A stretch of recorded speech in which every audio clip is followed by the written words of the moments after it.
Assalamualaikum warahmatullahi wabarakatuh. Halo semuanya, perkenalkan nama saya Renita Agustina dengan NPM 223515516028, Program Studi Administrasi Publik. Pada kesempatan kali ini, saya akan memaparkan materi tentang sistem perencanaan, pemrograman, dan penganggaran. Apa itu sistem? Sistem adalah sekelompok komponen yang masing-masing saling menunjang, saling berhubungan maupun tidak, yang keseluruhannya merupakan sebuah kesatuan. Sedangkan perencanaan adalah proses memutuskan tujuan-tujuan apa yang akan dicapai selama suatu jangka waktu yang akan datang dan apa yang akan dilakukan agar tujuan-tujuan itu dapat tercapai. Maka dapat disimpulkan bahwa sistem perencanaan yaitu suatu kumpulan dari unsur, komponen, atau variabel yang terorganisasi, saling berintegrasi, saling bergantung satu sama lain, dan terpadu untuk pengambilan keputusan yang telah diperhitungkan secara matang-matang. Hal-hal yang akan dikerjakan di masa depan oleh suatu organisasi dalam rangka pencapaian tujuan yang telah ditentukan sebelumnya. Perencanaan sangatlah penting dan perlu untuk setiap usaha untuk mencapai tujuan. Banyak faktor berubah dengan cepat. Tanpa membuat rencana, kita akan kehilangan kesempatan. Oleh karena itu, rencana harus dibuat sebab rencana memberi alasan terhadap semua tindakan untuk mencapai tujuan tertentu.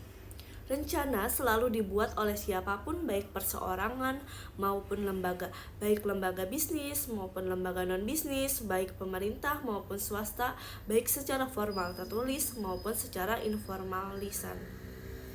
Banyak faktor yang mempengaruhi pembuatan suatu rencana: kemajuan teknologi, perkembangan pendapatan masyarakat, kemajuan di sektor perhubungan, perubahan pendapatan masyarakat, perubahan pola konsumsi masyarakat, dan perubahan sektor lain, memberikan banyak tantangan yang perlu dihadapi dan meningkatkan resiko.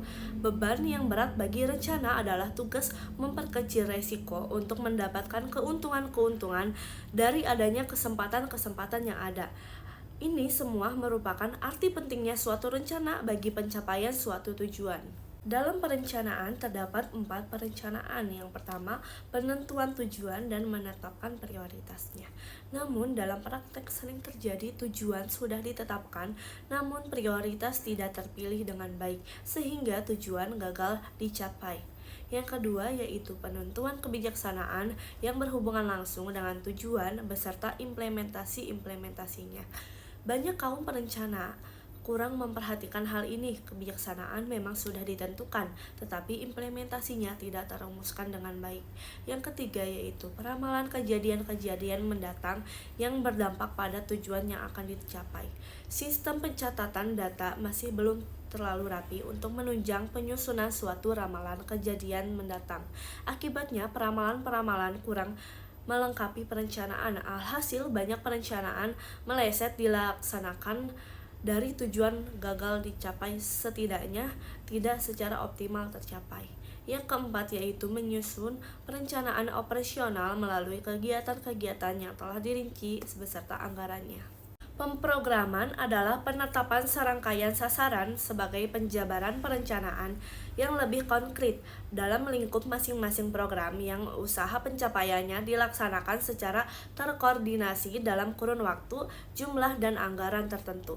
Penganggaran adalah suatu proses untuk secara sistematik mengaitkan semua pendapatan dan pembelanjaan dana guna mencapai tujuan-tujuan yang direncanakan secara tepat, berdaya guna, dan berhasil guna sesuai dengan dana yang tersedia. Perencanaan, penyusunan program, dan penganggaran dipandang sebagai suatu sistem yang tidak terpisahkan satu sama lainnya. Pada dasarnya, manajemen memiliki proses cara mencapai tujuan sehingga setiap kegiatan harus direncanakan, ditentukan waktunya, serta berapa besar dana yang dibutuhkan untuk melaksanakannya. Adapun langkah yang dapat dilakukan dalam perencanaan pembiayaan adalah: yang pertama, menganalisis kebutuhan, yaitu menganalisa kebutuhan dapat dilakukan melalui identifikasi masalah atau kebutuhan yang terjadi pada jangka waktu pendek ataupun jangka waktu panjang. Yang kedua, yaitu merencanakan pembiayaan. Berdasarkan kebutuhan tersebut diperhitungkan anggaran dana yang akan dibelanjakan sehingga muncul perencanaan cara memperoleh dana dan waktu belanja ataupun penggunaan dana. Yang ketiga ada mengatur struktur finansial, yaitu perencanaan memperoleh dan membelanjakan dana disebut sebagai pengaturan struktur finansial. Langkah ini dapat dirinci sebagai berikut. Yang pertama yaitu membedakan kebutuhan dan keinginan. Produk yang dibeli belum tentu merupakan kebutuhan tetapi hanya sekedar keinginan. Dalam format tahapan PPBS, yaitu yang diperbolehkan masuk dalam kelompok perencanaan adalah kegiatan atau produk yang benar-benar dibutuhkan, sehingga pos pendanaan akan sesuai dengan pos yang sebenarnya. Yang kedua yaitu mengelompokkan pengeluaran. Pengeluaran yang akan didanai harus dikelompokkan pada jangka waktu pendek atau jangka waktu panjang. Yang ketiga, membatasi pengeluaran. Ditentukan terlebih dahulu dalam bentuk besar anggaran setiap kegiatan. Dengan demikian akan sesuai dengan pos yang sebenarnya. Yang keempat yaitu mencatat pengeluaran yang sudah dilakukan. Yang kelima menabung. Dalam hal ini, jika anggaran lebih besar daripada realisasinya, maka sisa anggaran ini dapat dikategorikan dalam tabungan. Namun, seyogyanya untuk menabung harus diambilkan terlebih dahulu dari sebagian dana yang dimiliki sebelum dianggarkan pada kegiatan atau sebelum perencanaan dibuat. Yang keenam, menghindari hutang. Caranya adalah harus bijak dalam menggunakan uang.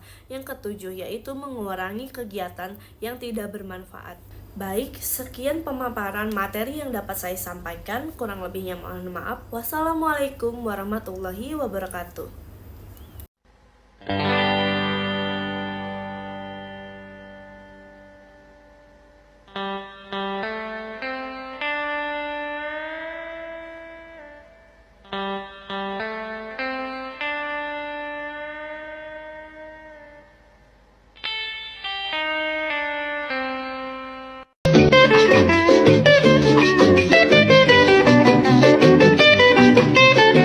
The end.